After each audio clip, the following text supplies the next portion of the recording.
Hi, it's Toby from Heavyweight MMA. Jack Della Maddalena had his first fight in UFC earlier in the year with Pete Rodriguez.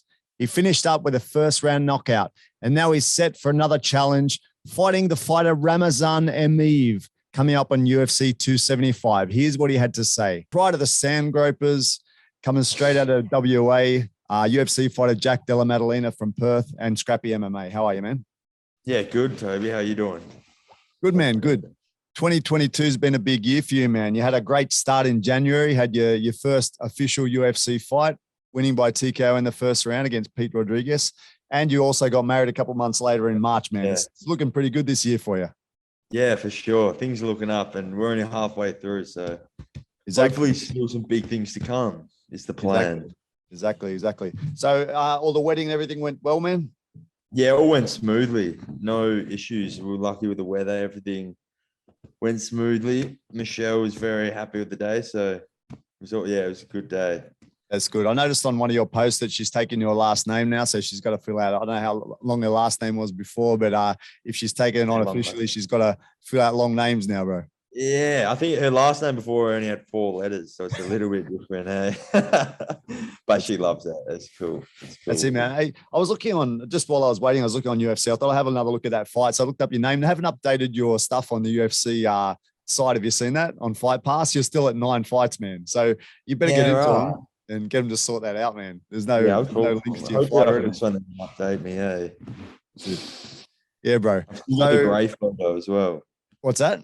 Have you seen the photo of me? I'm really grey. Like I'm the only grey. You haven't even got any color yet, bro. Photo. It's funny. You got to get onto them. Get them to sort that out when you get over, man. Yeah. One day.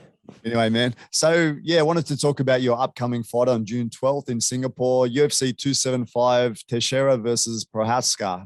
You're fighting Ramazan Emeev. How you feel about this one, bro? Yeah, I'm super pumped. I'm so excited. It's a cool matchup, like a Dagestani Russian sort of wrestler. So it's like I've always wanted to fight a Russian because they've got such a well-regarded name in combat sports. So yeah, it's probably the biggest challenge of my career so far. So super excited. Can't wait to challenge myself. Have you done any training or any fights against anyone like of a similar nature, like someone who's wrestling heavy?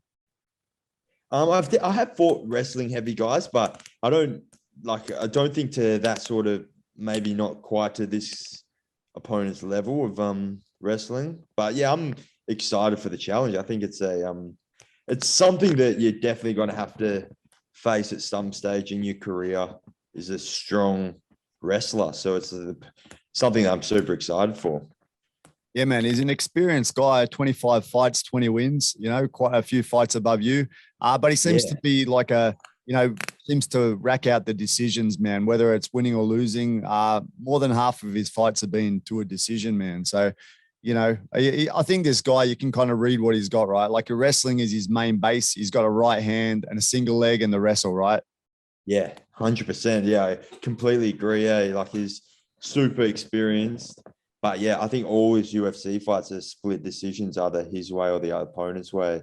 So I think, the game plan is basically just high work rate, work hard, keep moving and try and damage him from the get-go.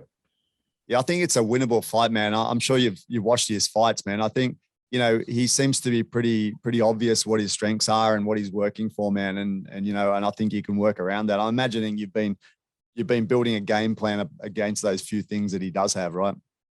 Yeah, 100%. Like, normally don't build like a huge game plan. The game plan is just a lot of movement, a lot of just trying to damage him. But yeah, we've been doing a lot of drilling from that single leg position. I think that's sort of, by watching his fights, that's his, as you said, that's his game plan. Is pretty flat footed, lunge in with the hard right hands and kicks and try and grab a hold of that leg.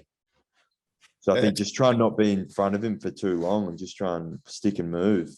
I can see you like to slip off that, slip the right hand and counter with your left, man. I can see that landing a bit for you too, because he really throws out there. The thing is though, his reach is massive, right? Like for what it was listed down as, like 193 centimeters or something. So that's something to be aware of too. It's an interesting fight because he seems like he's quite long, as well as grabbing that, going for those single legs and double legs. So yeah, it's an exciting fight.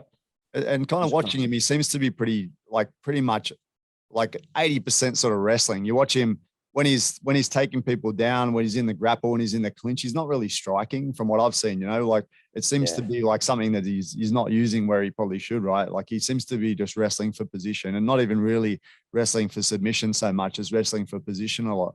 Position. And I think that's why a lot of his fights split decision. They either go his way or the other, because he's just like likes to get into the wrestling and just have wrestling exchanges. But yeah, on the feet, I think he's he's not like an incredibly good striker, but he's sort of good enough everywhere just to scrape wins or just lose decision. Yeah. And some of those things you mentioned, work rate, obviously that's a good thing, the high work rate. He seems to be open to the calf kicks a bit from a couple of those fights as well. A little bit harder from the southpaw position, but you can slip it in. And you saw some of the striking in the clinch, which is what I'm mentioning, because you saw his last fight. I can't remember, was it Roberts or someone he fought?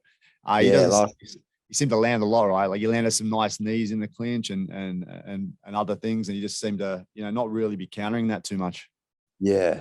Basically, I think it's just literally. I think the game plan is just high work rate the whole time, and just try and stick him with shots from the get-go until the end, and just keep it moving. Try not to get too static in front of him. I think that's what he wants, is you to sort of stay in front of him, let him grab a hold of you. Yeah, man. And you like to throw a strong sort of rear uppercut every now and again too, and that could be something, potentially a rear uppercut or knee, or obviously because you see towards the end, he's really lunging for that single, right? Like 100%. As they get more tired. So yeah. Hopefully, I agree. Yeah, at some point his head will be somewhere low in the middle where I try and land a shot. That's it. But can't wait, man. So, man, how's the training going? Conditioning? Any injuries? This sort of thing. I mean, you're not going to talk about that, but mindset. Like everything's on point. Feeling good, feeling strong. Training, no like massive changes to the training. We've got such a good team at Scrappy. We've got like a good fight team, so everyone's just trying to improve, and everyone's just trying to build each other up day by day. Yep, I saw you with Jack Becker mucking around with each other's balls on the put it that way, Yeah, Jack's the man. He's a big part of the team and like my sort of training. So yeah, we went and played a weird game. Yeah, it's a really strange game. It was like a time zone. The game made no sense. Who won? I don't know. I was so confused. I thought it was you hopped into this booth and it looked like one of those things where when like everything flies everywhere and you try and grab it. But it seemed you just paid your $2 and all the balls just fell to the floor and you had to pick the balls up and put them in a hole. So it was a bit of a waste of time. Exactly. Hey, man, so UFC 275, I'm pretty pumped for this one. Not so much for the main event, but for the undercard with you guys on. I mean, we've got Blood Diamond against Orion Kosi, Jacob Malkoon versus Allen, yourself, Ramona Pasquale, who fights out of this sort of region, originally from Hong Kong, which is close to me, and Josh Kulabau against Sungwoo Choi. So it's a cool card, right? Like a few people. Yeah, it is cool. And I think there's also Jake Matthews is on it. Jake Matthews and Andre. I heard something about that, actually. Yeah, it wasn't in the beginning, but that came later, right? I think. Andre Filho, the Portuguese guy, right? Yeah. Guys, he's fighting. He's been fighting a lot. Yeah, I did hear that. That's kind of interesting. I've got a few Portuguese friends over here. Macau's like half Portuguese sort of colony originally. Right. So there's heaps of people going, that'd be a cool fight as well. Aussie, exactly. He's rising up, and Jake's been not so active in the last few years, eh? Yeah. Now, man, I won't keep you much longer, but I've got 10 questions. Don't answer too like much in depth. Don't need an in-depth answer. Just sort of some quick ones, some normal questions and some stupid questions. I'm just gonna paste them together with some other fighters eventually. Once I get through, I've got about 5 people answer these questions, and until I get around 10. So first question, you guys are training a lot. You've got a pretty good understanding of training and that. So what's your tips for training and motivation for your general person? Like, how should people maintain motivation or to get to the gym or to do exercise? I think, just basically, I think rest is pretty important. You got to listen to your body, but I also think just consistency. You got, I've sort of always been taught that like you have those 5% days where you feel on top of the world and you feel amazing at training, and then you have the 5% days where you feel absolutely terrible and you feel like you're the worst fighter in the world. But I feel like that 5%, both those 5% aren't the important part. It's more like the 90%, which is just consistency in the gym. So I think it just comes down to being as consistent as possible day in, day out, one stone at a time, you know? Sounds good, man. A lot of great coaches say that too. That's all about consistency and consistency, yeah. And also listening to the body, take the rest when you feel like it. Bro, second question. What's your tips for like true health? Can be anything to related to health. Like what can people do for, overall true sort of health?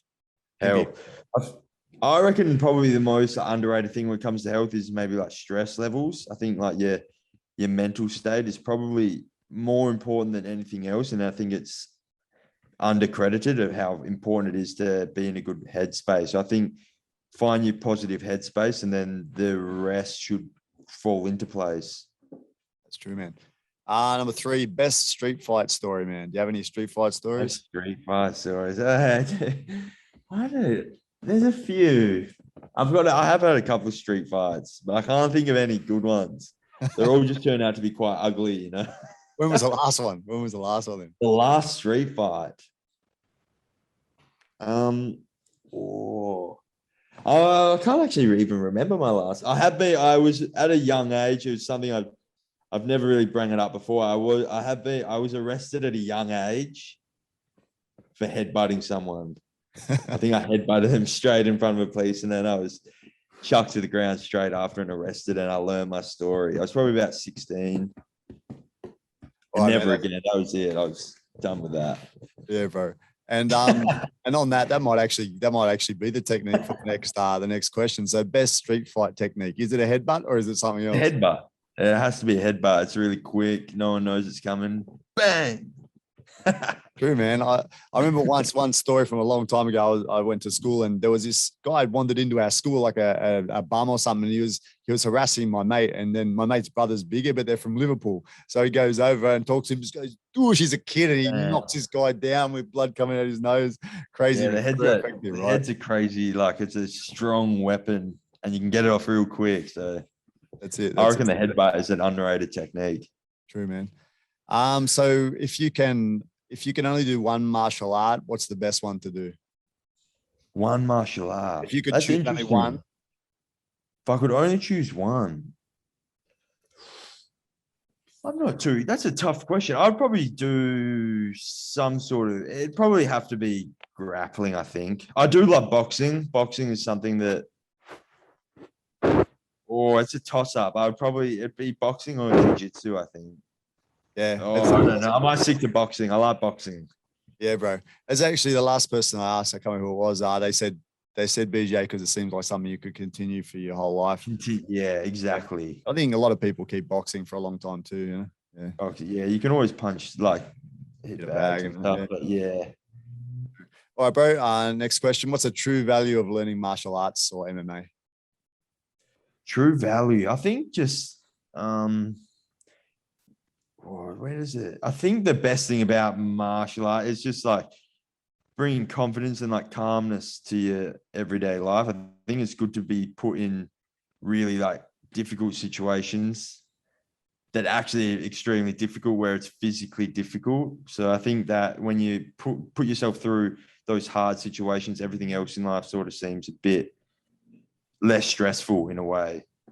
Yeah, it's kind of interesting, isn't it? Like you're doing that. There's no way you can think of anything else at that time, which is part of it. Yeah. You just focus and then it puts other things that seem difficult into perspective. True. So I think that's probably just difficult situations. That's it. A couple of stupid questions to finish, man. Someone gives you an elephant, you can't sell it or give it away. What will you do with it? Well, I'd keep it as a pet. I'd try and find ways to feed it and just befriend it, take it to the park, sort of thing. Hey. That'd be funny. All right, bro. Compare. I've got a couple of questions. If I've asked you before, don't worry. But I don't know if I don't think I have. Compare yourself to an animal. What animal would it be and why? What animal? Ooh, that's a good one. I don't know. What animal? I'm a bit of a dog. I like to roll around in a pack, you know. All right. Yeah. Bit of a dog. You're a dog. All right. Describe the purpose of MMA to someone from another planet. The purpose. I think it's sort of just about testing. It's almost just like the most purest form of competition. Like if you want to compete with someone else, it's almost like the final leg of competition in a way. Like you can play different sports, but normally when that escalates to the next level, it normally turns into some sort of fight, and that's what mixed martial arts is. That's it, man. If that makes sense. Oh, perfect. Last question of the silly questions. Would you rather fight 100 duck-sized Francis Ngannou's or one 10-foot tall size Francis Ngannou? 100 ducks. Probably. Oh, that's a tough one. I'm feeling like a small Francis Ngannou wouldn't have a whole lot of power, but there's a lot of them, so I'd probably take the 10-footer. You're only the second one that would take the 10-footer. First was Blood Diamond. Blood Diamond said he'd rather just get it over and done with, so he'll take the big one. But I think so. I think 100 of anything would be pretty hard to beat. But they're only duck size, right? So they're punted everywhere. That's what people were saying to me. Yeah, just punt them away. Yeah. All right, bro. So that's it for the questions. Just one quick one. So you mentioned that you'd like to have 2 more fights in 2022 and try and get into the top 15 by the end of the year. Yeah. What are your other plans for the year? That's basically it. To be honest, yeah, that's pretty much it. I just want to try and be active fighting. I would love to get 2 more, 3 more fights would be cool. But yeah, to be able to end of the year, hopefully after, or maybe not end of the year, but after 3 fights, including this one, I'd love to be able to crack that top 15. Would be a big dream. Awesome, bro. Awesome. All right, man. Well, thanks so much for your time and best of luck with your upcoming fight, man. We'll be watching and supporting, and hoping you get the win, bro. And can't wait to see it. If I wish I could get out of this damn country, I'd come over and watch, but I'm trapped where I am because of the travel restrictions still. Yeah. All right. Not long. But yeah, thank you. I appreciate it. Always a pleasure. All right, bro. Thanks, man.